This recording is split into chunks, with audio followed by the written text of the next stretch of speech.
하루의 첫 시간을 주님과 함께 시작하는 여러분들을 주님의 이름으로 환영하고 축복합니다. 저는 2021년 한인연합감리교회 특별새벽기도회 2월 14일 말씀을 전하는 위시타 은혜연합감리교회 이미르 목사입니다. 함께 우리에게 전할 말씀을 함께 봉독하도록 하겠습니다. 우리 전할 말씀은 이사야서 32장 1절부터 8절, 15절부터 18절까지 말씀입니다. 보라, 장차 한 왕이 공의로 통치할 것이요 방백들이 정의로 다스릴 것이며 또 그 사람은 광풍을 피하는 곳, 폭우를 가리는 곳 같을 것이며 메마른 땅에 냇물 같을 것이며 곤비한 땅에 큰 바위 그늘 같으리니 보는 자의 눈이 감기지 아니할 것이요 듣는 자가 귀를 기울일 것이며 조급한 자의 마음이 지식을 깨닫고 어눌한 자의 혀가 민첩하여 말을 분명히 할 것이라. 어리석은 자를 다시 존귀하다 부르지 아니하겠고 우둔한 자를 다시 존귀한 자라 말하지 아니하리니 이는 어리석은 자는 어리석은 것을 말하며 그 마음에 불의를 품어 간사를 행하며 패역한 말로 여호와를 거스르며 줄인 자의 속을 비게 하며 목마른 자에게서 마실 것을 없어지게 함이며 악한 자는 그 그릇이 악하여 악한 계획을 세워 거짓말로 가련한 자를 멸하며 가난한 자가 말을 바르게 할지라도 그리함이거니와 존귀한 자는 존귀한 일을 계획하나니 그는 항상 존귀한 일에 서리라. 마침내 위에서부터 영을 우리에게 부어주시리니 광야가 아름다운 밭이 되며 아름다운 밭을 숲으로 여기게 되리라. 그때 정의가 광야에 거하며 공의가 아름다운 밭에 거하리니 공의의 열매는 화평이요 공의의 결과는 영원한 평안과 안전이라. 내 백성이 화평한 집과 안전한 거처와 조용히 쉬는 곳에 있으려니와. 아멘. 이 시간 우리가 각각 다른 곳에서 예배하지만 하나님의 영이 여러분과 저를 하나 되게 할 줄 믿습니다. 여러분 지금 코로나 많이 힘드시죠? 많이 어려운 상황이 있으시죠? 아마 많은 분들이 이 이후의 시대, 코로나 이후의 시대는 더 좋아질 것이라고 생각할 것입니다. 근데 여러분, 정말로 어떤 세상이 이 땅에 펼쳐지기를 원하십니까? 얼마 전에 있었던 대통령 선거에서 여러분은 어떤 대통령을 뽑아야지 이 땅이 더 좋아질 거라고 생각하면서 투표를 하셨나요? 아침부터 너무나 많은 질문들이 있었나요? 오늘 본문은 이 땅에 진정한 정의와 평화를 가져다 줄 통치자, 한 왕을 소개하고 있습니다. 우리 1절 말씀을 같이 읽어볼까요? 보라, 장차 한 왕이 공의로 통치할 것이요 방백들이 정의로 다스릴 것이며. 이 오늘 본문에서 말씀하고 있는 왕을 이 짧은 예언적인 시간으로 볼 때는 열왕기와 18장에 나오는 히스기 왕입니다. 그런데 이사야서를 쭉 묵상하다 보면 이 군데군데마다 하나님이 주시는 놀라운 예언, 바로 메시아에 대한 예언이 나와 있는데 바로 오늘 본문 또한 앞으로 600년 뒤에 오실 메시아 그리스도, 그리고 앞으로 장차 오실 재림하실 예수님에 대해서 말씀해 주고 있습니다. 오늘 이 새벽에는 우리 기쁨의 언덕에 나와 있는 제목처럼 정의가 회복되는 세상이라는 제목으로 하나님의 말씀을 선포할 때 정말 우리가 꿈꾸는 하나님의 나라, 정의로운 나라가 여러분과 우리의 모든 삶에 이루어지기를 주님으로 간절히 축복을 드립니다. 그렇다면 정의가 회복되는 세상을 위해서 우리는 무엇을 해야 될까요? 오늘 두 가지로 말씀을 나누고자 합니다. 첫 번째는 뭐냐면 예수님을 왕으로 모셔야 합니다. 우리 모두는 목적이 이끄는 삶을 살게 됐습니다. 이 돈이 목적인 사람은 돈을 벌기 위해서 수단과 방법을 가리지 않았습니다. 그런 삶에는 정의도 없고 공의도 없고 평화도 없습니다. 부정직과 거짓과 술수가 난무합니다. 또 권력의 목적인 사람은 어떻게 해서든 더 많은 권력을 갖기 위해서 남을 짓밟는 삶을 살게 됩니다. 그곳에도 정의와 공의는 없습니다. 지식이 목적인 사람은 더 많은 지식을 갖기 위해서 모든 것을 제쳐놓고 지식을 쌓기에 몰두합니다. 조정민 목사님이 종종 말씀을 하실 때 이런 말씀 하시더라고요. 이 박사학위 받은 교인분 중에 한 명이 이런 질문을 하더랍니다. 목사님, 왜 박사학위를 PhD라고 하시는지 아십니까? 여러분, 이 PhD가 무슨 뜻이죠? Permanent Head Damage. 여러분, 영원히 머리가 손상되는 거, 그게 박사학위라고 합니다. 근데 많은 사람들이 이렇게 알게 모르게 돈과 명예와 권력과 인기와 파워를 위해서 정말로 그것을 주인으로, 왕으로 모시면서 살게 됩니다. 근데 여러분, 예수님을 왕으로 모시는 삶, 예수님을 삶의 목적으로 두는 삶은 어떤 삶입니까? 바로 예수님의 명령에 순종하는 삶을 살게 됩니다. 예수님이 기뻐하는 일을 하게 됩니다.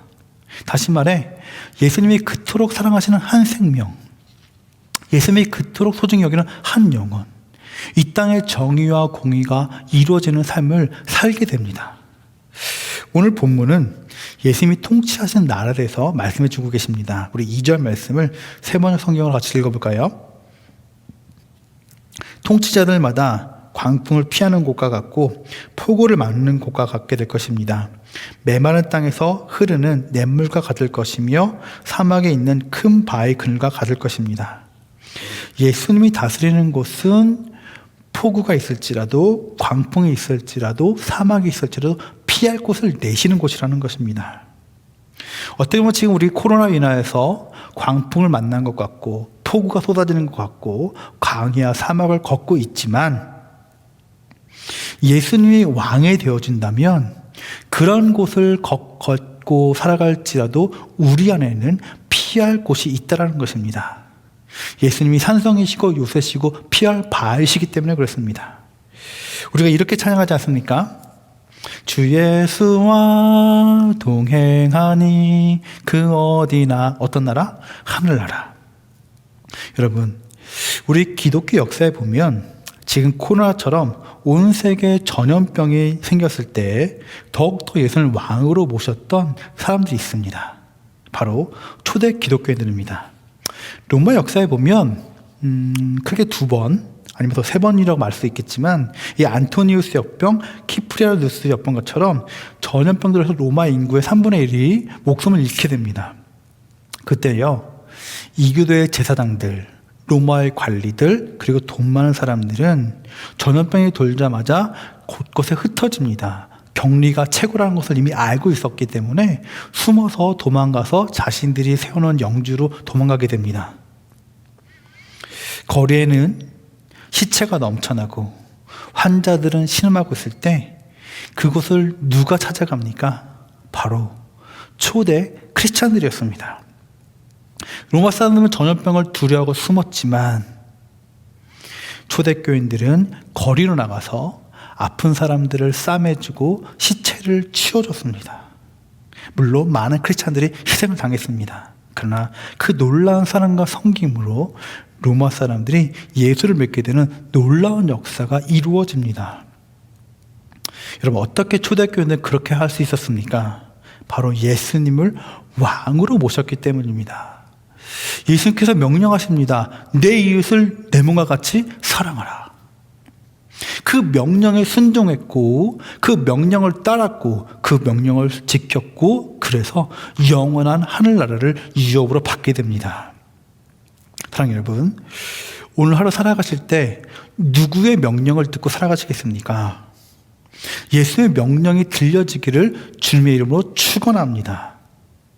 예수님이 우리의 왕이 될 때 우리 안에는 모든 슬픔과 걱정과 두려움은 사라지게 될 것입니다. 바라기는 지금 예배하는 여러분과 제가 예수님을 왕으로 모시고 그분의 명령에 순종하며, 그래서 우리 이웃들을 향해 한 걸음씩 나갈 수 있는 여러분과 제가 되기를 주님의 축복을 드립니다. 2번째로, 정의가 회복되는 세상을 위해서 우리는 예수님의 손과 발이 되어야 됩니다. 우리 15절 말씀 같이 한번 읽어볼까요?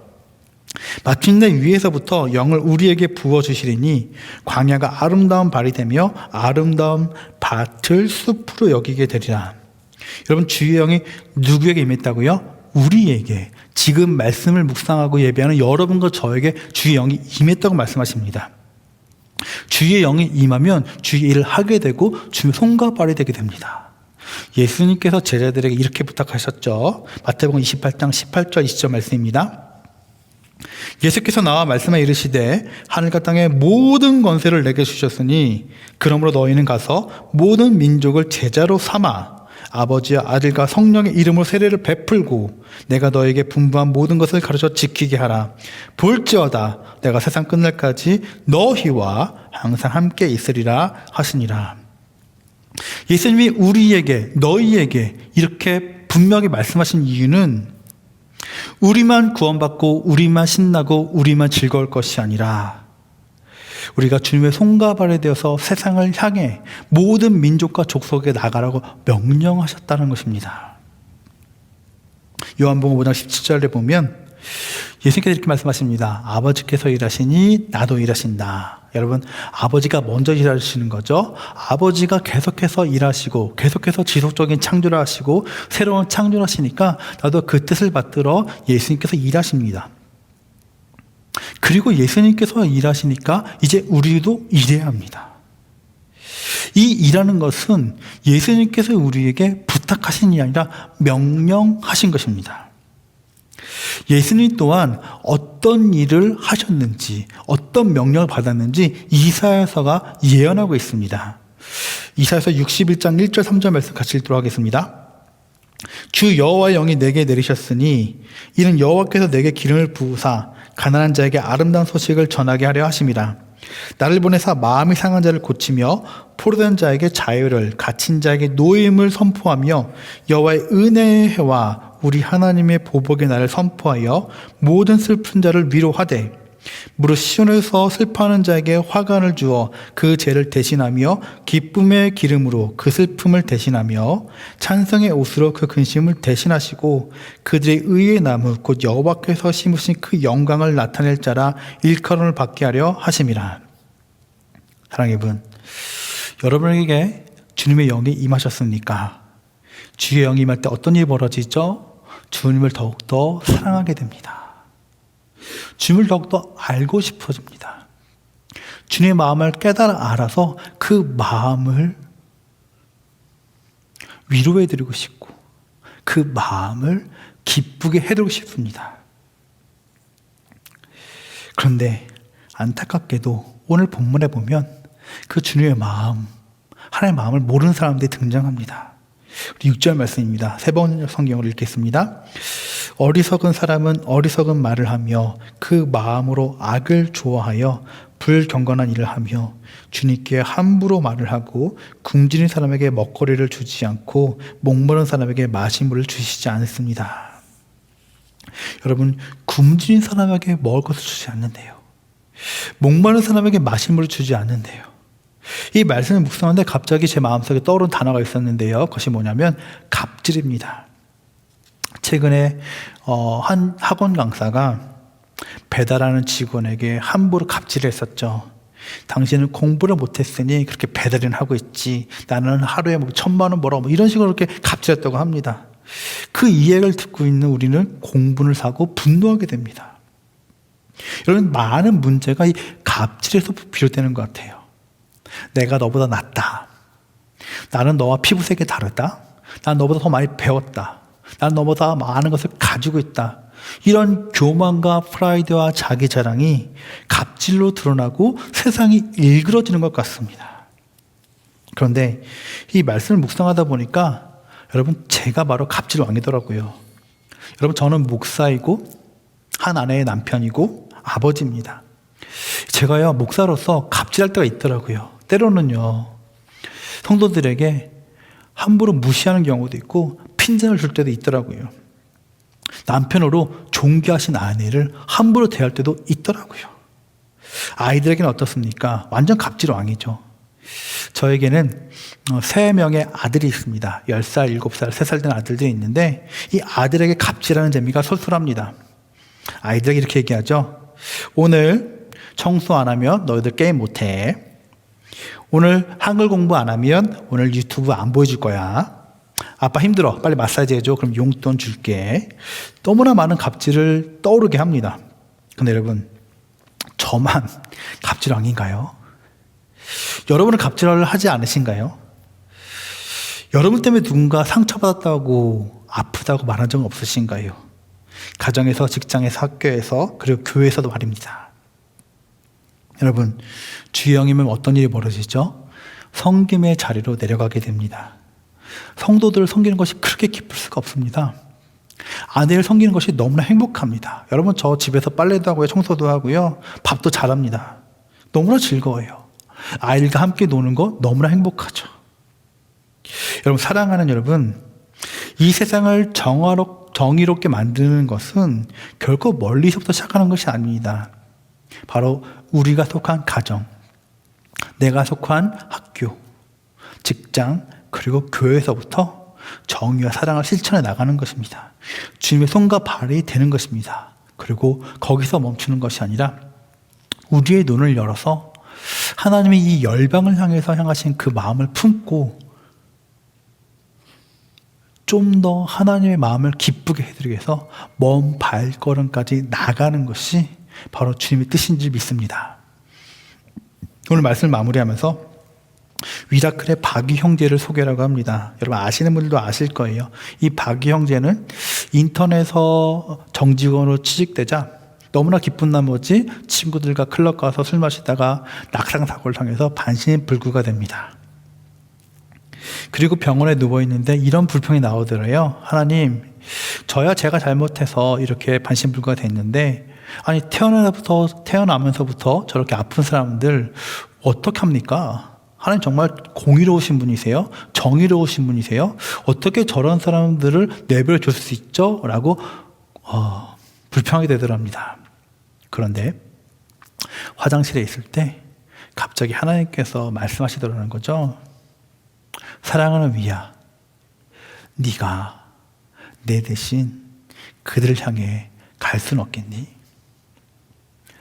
네가 내 대신 나의 손과 발이 되어서 그들을 도와줄 수는 없겠니? 그 음성이 들리면서 무너졌다고 합니다. 사랑하는 여러분, 우리 주변을 둘러보시기 바랍니다. 여러분, 사랑은요, 너무 간단합니다. 돈이 없어도 사랑할 수 있어요. 지식이 없어도 사랑할 수 있어요. 파워가 없어도 사랑할 수 있어요. 사랑하는 마음, 하나의 마음만 있으면 우리 사랑할 수 있습니다. 바라기는 오늘 하루 주님 손과 발이 되어서 하나의 마음을 품고 여러분과 가정과 이웃과 열방을 향해 나아갈 수 있는 여러분과 제가 되기를 주님의 축복을 드립니다. 오늘 하루 말씀을 가지고 승리하는 여러분과 제가 되기를 다시 한번 주님의 이름으로 축원합니다.